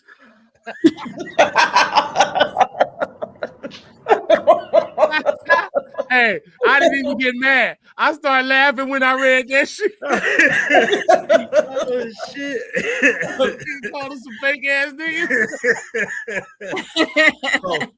that's a good point though. That's a good point though. So talking to somebody, well, one half of a young couple a couple of days ago, and the question was asked, is fighting in a relationship okay? And not physically Fist fighting? not physically fighting, obviously. No hostility. Just is fighting in a relationship something that's normal. Yeah. And It's healthy fighting. the advice that me and the other adult person was given is that it is normal. It's not whether or not you fight, it's how you fight.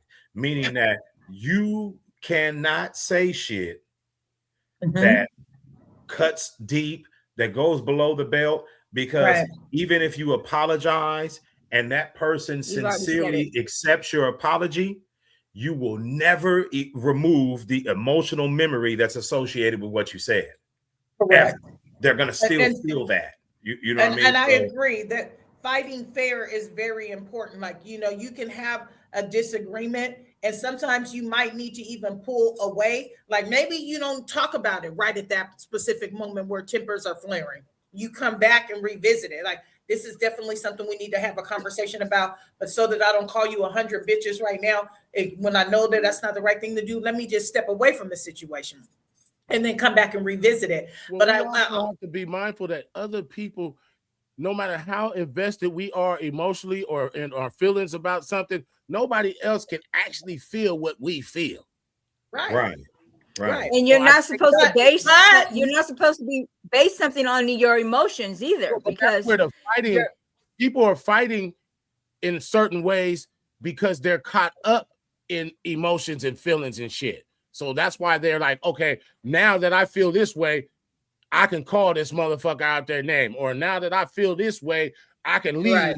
and not come back tonight. Or now, Right. you know what I'm saying? No. Well, and again, it all goes into fighting fair. But I think that one of the things that we discussed also when we were coming up with show topics and we were talking about this, and we had such a great conversation about, was just by understanding that when you are in a relationship, whether that person is around you or not, you should constantly be thinking about your partner's, how your movements or your decisions would affect your partner. That's why Even I if they're- said Even if they're not around you, you got to be like, do as you or whatever. no. Do unto others as Khalil? you would have We others see do you. unto you. I didn't see you, but I see you now. What up? yeah, no, Khalil's in He's there. He's laughing laughing at us. He's laughing at us. No, but that's why I said what I said earlier, and it's not to sound arrogant. The world got to catch on fire when I walk in the room, like, because when somebody has that level of love for you, admiration for you, respect for you, the stuff you're talking about them considering you in every one of their movements, it just comes naturally. Right. So because when I say I need that, it's not because my head is blown up. It's because I know what comes with it. Right. Yeah. Yeah. I know my And you, spouse and loves you me, know that so now you when I don't walk out want to. the house You're not going to do something. interviews or to do my daily routines, I know that this person really genuinely worships the ground I walk on. You feel what I'm saying? So if I'm gonna make this sacrifice and go do this course over here to get this certificate over here or whatever, and this to make some money, so I can give her a little bit less, stress on the thing, and we can get a bigger house or something or whatever it is you're working on. You feel what I'm saying? Yeah. When a person loves you, Mhm. not things about you. Yeah. Oh, Yeah. he's so committed. He's so ambitious. He has drive. Somebody tell me something like that, I'm hitting dough. Like, I don't want you to love me for things that turn into material. Mhm. I want you to love me for the things that can only be touched on an immaterial level. And if we Such ain't on as, that page, such as, example. that's the stuff Patience. we're talking about. Okay, so when I say immaterial, when I say immaterial qualities, I'm saying that I possess the ability to listen to you Mhm. and actively listen to you and respond to you in a respectful manner. Okay. I possess the ability to actually understand your emotions and observe you in a way that I can see your mood changes. I can see how this person here in your family member said something that bothered you deeply and you haven't found the way to express it to me. Those are intangible qualities. Those are immaterial things. You can't buy that. You can't teach it. A man just has to be into you enough to have that keen sense of observation to know what and how he needs to deal with you. Yeah. You can't buy it. Being ambitious is never going to make a nigga give a fuck about you. Right. Because his ambitions, if his ambitions are self-serving, what good does it do you? Right. Right. For sure. Right. So saying you want a man with ambition, it sounds good on the surface, but what is his ambition and who is going to pay off from his ambition? I think it's important also to be who you say you are. Yeah. If you're in the dating world, don't be the person who had all the right answers in the interview and had a stellar performance in the interview and then shows up to work like, I ain't doing that shit. They got me fucked up. I ain't. No, you know what I'm saying? Like, because that happens too. Yeah. Be who you say you are. Right. You know. Right. And bring the real version of you to the table. I think that's super important. It's super important. Just be so real. It is what it is. Mm-hmm. That's it. And you got to be okay with your own, I don't know what you want to call it, your own shortcomings, your own flaws. Right. You're not the best at everything. You gotta wear that shit just as proudly as you wear your strengths. You'll tell them just in a heartbeat, comfortable with your weaknesses as you are with your strengths, because they're a part of you. Yes. You'll tell them motherfucker, I agree with that. You'll tell them motherfucker in a heartbeat, I don't know how to draw good. But you won't tell a motherfucker in a heartbeat, hey, I'm still figuring out relationships. Yeah. I'm still figuring out this, or I'm still figuring out that. And I think that you have to allow a person a space where they can be vulnerable about the things that they're still working on, or that they're still, like you said, not just the good sides of them, but the bad sides of them. You know, sometimes don't say bad side, because it just negative things about some people. You have to be aware that it's bad in order for it to be bad. You get what I'm saying? You have to know that you're doing something bad and be conscious of that in order for it to be categorized as that. If it's something that you have, like, say, for instance, I grew up and I cooked for myself because I was in a single parent house or something, and I cooked for myself all the time and nobody else. And then I get in a relationship or something and she's out at work and I cook all by myself for myself. And you know what I'm saying? And that might not be my intention to come off as a motherfucker who don't give a fuck or didn't take the time to make sure she ate or whatever. But if I was raised that way for 25 fucking years, there's a potential I might bring that into my relationship. Not really. Not really. Because if she sets your world on fire, there's no way you're going to go through your day not thinking about whether or not she even enjoys your cooking. I disagree. If you align yourself with the motherfucker who set your world on fire, there's so much shit that disappears. Right. That's all I'm saying. But you already know cooking can make or break the relationship, nigga. You know what I'm saying? Make or break like, this motherfucker can't even cook.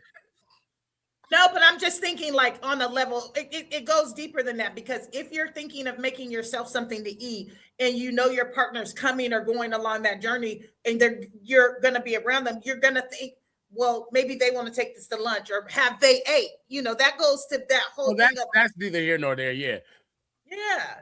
I don't know. I think I'm cut a little different, because I'm like, I have a deep-seated hopeless romantic side of me. I just have to be honest about that. Like, it ain't no way I'm with a woman and I'm in the kitchen cooking and I'm not thinking about whether or not she's gonna eat. I just got the asparagus on the plate I can't even relate. Exactly. Not only am I gonna cook, I'm gonna make sure she's gonna look and be like, "Damn, you did that, you motherfucker." That's what I'm saying. That's exactly what I just said. That nigga got the That goes motherfucking. without He saying, got and the I'm like, garnishing on the no. side. Nigga, I didn't ran bath water and had shit in the bubbles in it, nigga, with champagne and wine sitting on ice. I get am.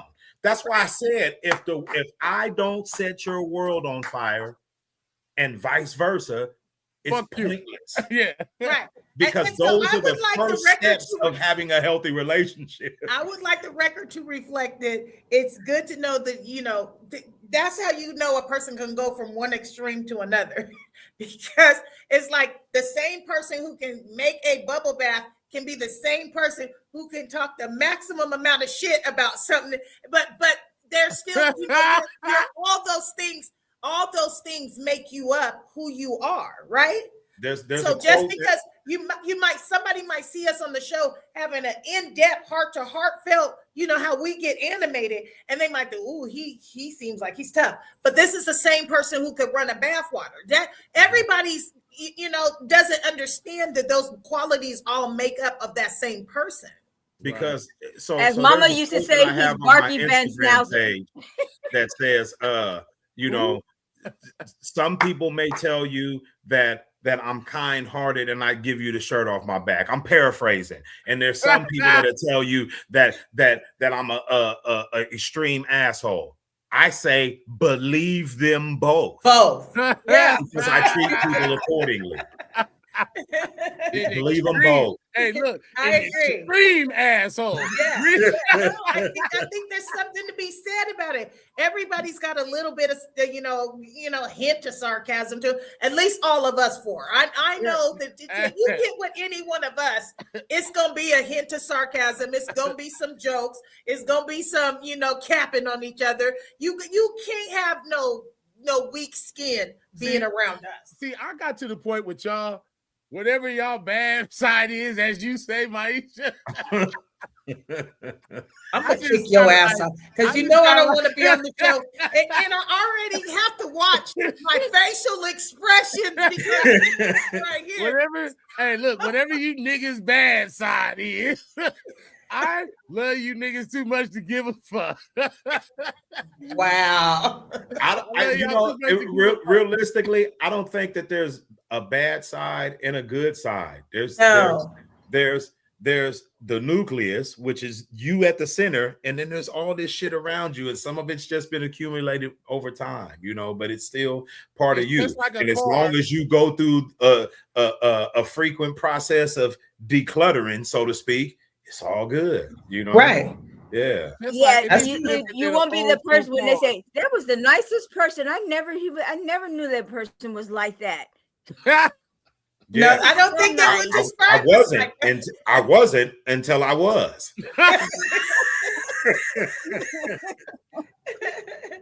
It was so nice. Not anymore.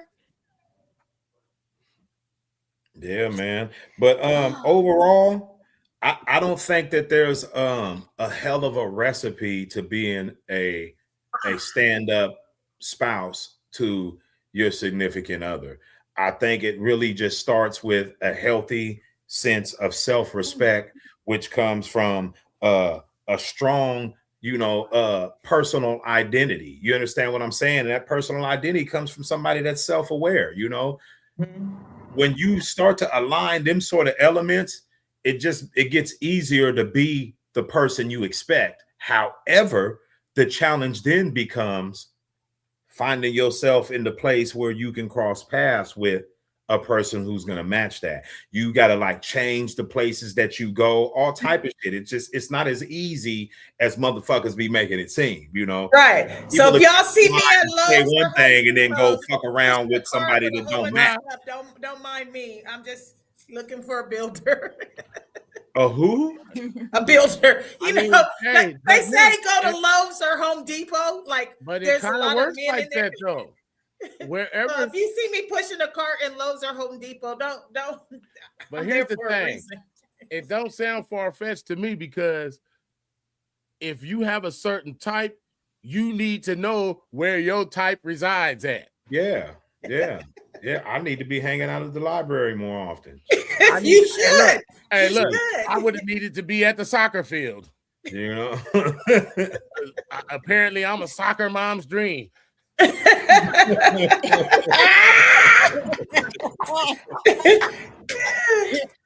Wow.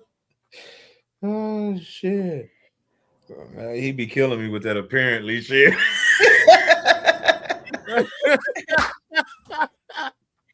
Apparently. Based on modern statistics, you know what I'm saying? Based on the fact that a couple of white Dodge Caravans pulled up on the side. Right. Somebody pulled up on that bull in a straight minivan. Oh man. Yeah. I think one of the important things too was when you said to constantly be reevaluating self, because of course there's always things that we can do to better ourselves, to be the best versions of ourselves. So if we have accountability, if we're able to check ourselves when we know that there's certain things, it's not necessarily waiting for somebody to pluck that out of you. It's when you look in the mirror and say, you know what, I need to change this about myself. I think we know when that needs to happen. And so self-evaluation is important. So let's do a call to action then. I agree with what you're saying. So the parts of ourselves that we dislike or that we think need fine-tuning or adjustments, make it a point in your life, if you're really serious about change and you're serious about shit going your way and seeing the results change, then you got to eliminate parts of yourself that are holding you back. Correct. Yeah. That's what I see, that's what you're sometimes supposed to do. You got to tell yourself You have to find what Go ahead, you have Saab. to find what your faults are, and then figure out how to change your faults. And then every day when you wake up, you make sure that you work on not doing those faults and changing It's as that simple narrative. as, look at it like this. We'll just say road rage. If you got road rage, when you get in the car and go to work, don't cuss out motherfuckers all the way to work. Right. That'll be a start. That's a good place to start. That's a good place to start. And you know what? This is the thing. Another thing to think about too is like when we're at work, we understand certain things we cannot do because you will be terminated immediately, right? And so you know when you're at work not to do those things. So I think that in a relationship, we should be mindful of the same. If you can control yourself at work, you should be able to control yourself in a relationship, right? Like because your relationship means just as much to you as your job. Your job is just your income, right? So if I know that if I get and I get triggered, but at work, I'm gonna go back, I'm gonna lock myself in my office, and I'm gonna be like, that bitch really, she's skating on thin ice on a hot fucking sunny day. But I'm not going to act on it at that particular moment. I'm not going to do anything about it. I think that we should take that practice into relationships too. Like if you know you're not going to do it at work because you don't want to lose your job, you shouldn't want to lose your relationship either if it's of value to you. Okay, so Four Corners announcement. I'm about to start doing some motherfucking skits on this bitch.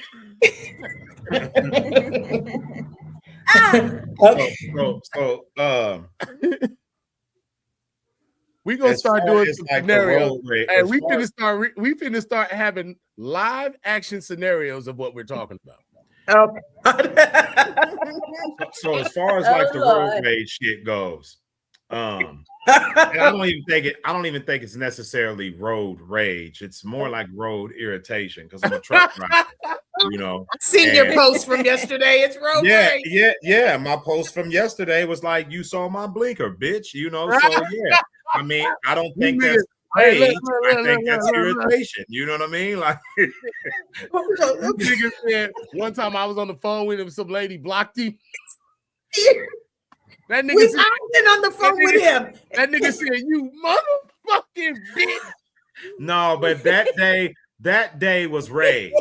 I'm talking Right, about that day. like that. No, for real, that day. Because on that particular day, not only did she say, "Yeah, I'm gonna make you sit for a third cycle at this red light," and all you wanted to do was turn into the damn truck stop.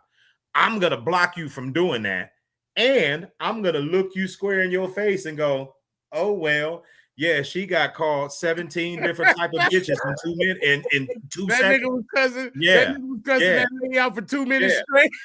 So that was an example of rage. What I'm saying with irritation is like, here goes another stupid motherfucker. You know, that's not road rage. That's just me expressing like, because I got to deal with this all day. And unless I'm gonna be a functioning alcoholic when I get off from Right, holding yeah. it in, I got to get that off my chest, Johnny, You on the should, spot. You should. I ain't gonna lie, he gave me content with that shit because I go, and you motherfucking bitch. Khalil in the comments say, "Yo, swear the last time I was on the phone with him, he cussed somebody I'm else." gonna block you, nephew. I'm finna block you. You ain't getting back on here no more, goddamn it. Oh my goodness, That is should be crazy. But you know, it really pisses you off more when you're cussing them out, and then they look at you and they be like, "Whatever." That's Oh no, you know, but see, that's what I'm trying to tell y'all. That's what I'm trying to tell y'all. The incident with Diesel was the only time I looked her square in her motherfucking eye and was like, "You stupid ass, raggedy ass, dumb ass, non-driving ass," you know, like everything you can think of. Normally, I'm just driving down the road. I don't even look at these people because I'm not gonna have no interaction in my work truck so they can call on me and say what right. No, You. I'm just verbalizing it. You's a dumb. You got to be a stupid son of a bitch to slam on your brakes in front of a truck. That don't mean I'm right. raging. I'm just expressing how appalled I am at the level of stupidity. You ain't getting no check. Your family might get one. So you going to hell. You're not even going to survive this ordeal. You know that Savon is not going to fix the stuff that he needs to fix. No. Hey, why was Khalil in the comments? He said, so essentially we have to check our behavior or we're gonna get terminated. That nigga said, he said, I don't give a fuck, nigga. Damn. Shit. Yeah, but no, real talk. That's probably the number one reason why I don't want to keep driving trucks. I don't like the anxiety that comes with it. It'd be it's like hard, it is too much, man. Like the maneuvering, I can handle all of that. And it's the anxiety of dealing with the stupidity on the road. I can't handle that part. It's like the second somebody sees you might just truck, say, "Fuck it, I'm gonna ride over the car." You're in their way. The second they see a truck, they act like you're in their way. And you might not even necessarily be in their way. Well, here's what I've just learned to deal with it differently. I'm going down a main road. I'm not on the highway. I'm on a main road, stoplights. I know that the light that I need to turn left at is 2 miles ahead. Once it's 1.5 miles ahead, I'm getting in the left lane. Because I'm not going to wait and have people hold me hostage in that lane when I know I got to turn. Yeah, I don't do that either. I don't do that either. And people always get pissed off. But the whole thing is, if you sons of bitches knew how to drive, I wouldn't have to take these sort of actions. Right. Yeah, it's not my fault you got a license and have no knowledge of the rules of the road. The good driver stays away from other cars. Yeah. That's a good driver. So somebody who's a great driver is not around other cars a lot. So whoever wants to be with me, you got to understand when we take a road trip, I'm not in the truck. I probably won't do it as often. Somebody's still probably going to get called a dumb son of a bitch now and again. I'm pretty sure. I'm never going to hang out the window doing it. It's going to be all right. We can have the R&B on and mood music and it'll keep me even keel. But somebody going to get called out their name a time or two, depending on that nigga going to pause the stereo. That nigga going to pause the radio and go, you mother. Right. If your future wife decides to watch the show and you have had this disclaimer, you have been warned. Okay. Yeah. That cannot be a deal breaker. Look, I'm crazy. I'll be tripping. So for all the ladies who's admiring little bro, they gotta understand this nigga's gonna don't call somebody out their motherfucking name behind that wheel. You know? Oh shit. Yeah. But I hope that this discussion was helpful to somebody, and I know that when I go back and look at it, it'll probably be some stuff that I pick up from it. I think we all have a pretty good idea of who it is that we are aiming to be in a relationship setting as well as in an individual setting. And, I think that we got the recipe to be a good partner, even if we're not necessarily finished with the meal yet. We got the recipe, Right. Part of what you said when you said don't take them ultra seriously is definitely key, because I feel like that's at the forefront of what we're dealing with in relationships right now. Is everybody's looking for a million things to pick apart in a spouse. Right. Mm-hmm. And that comes from taking somebody too seriously. It's just not that it's not necessary to do that. Enjoy the good and overlook all of the bad that isn't detrimental to your relationship. Yeah. Because If it's not detrimental, you shouldn't even be talking about that shit. I think like this now, we don't even know if tomorrow's going to be promised to us. So if I'm with somebody today and I don't know tomorrow's promised, I'm going to try to be a little more appreciative of the shit I have that I might not have tomorrow. Yeah. Might not have it. We're not promised shit. But yeah. No, so it's up to us to make the rest of our life the best of our life. Well, you can do it, Maisha. But take what Tavon said, the seriousness part.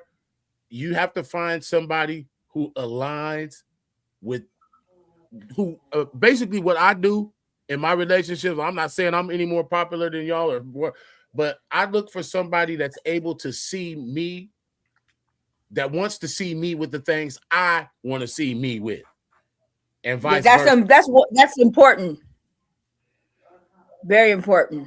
That means that they don't resent you getting an upper level job, or they don't resent you making improvements in your financial game or your fitness game. Oh, you got skinny. Now you got skinny because you want other bitches, or you got or whatever. Right. Right. You want somebody that's not able to. Because when the fire ignited, you became we. Yeah. That's that's what's important. And I'm a longevity type nigga. You guys know me. I probably have never ever not had a girlfriend in my adult life. So I got abandonment issues apparently. So what you trying to flex on me or something like that? Yeah, I got abandonment issues. I guess that's savage too. Hey, look, you motherfuckers know if I broke up tomorrow, I'm gonna be in a relationship. Stupid. I don't even know why you had to say that. I'm playing. Oh shit. No. Bye.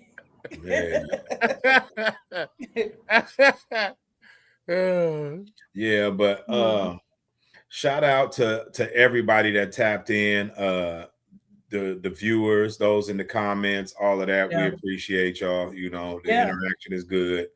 And shout out to the boys family. What's his name again? Daquan Johnson. Daquan. That was extremely horrible video to watch and extremely hard to deal with. So anybody, don't let it break you down.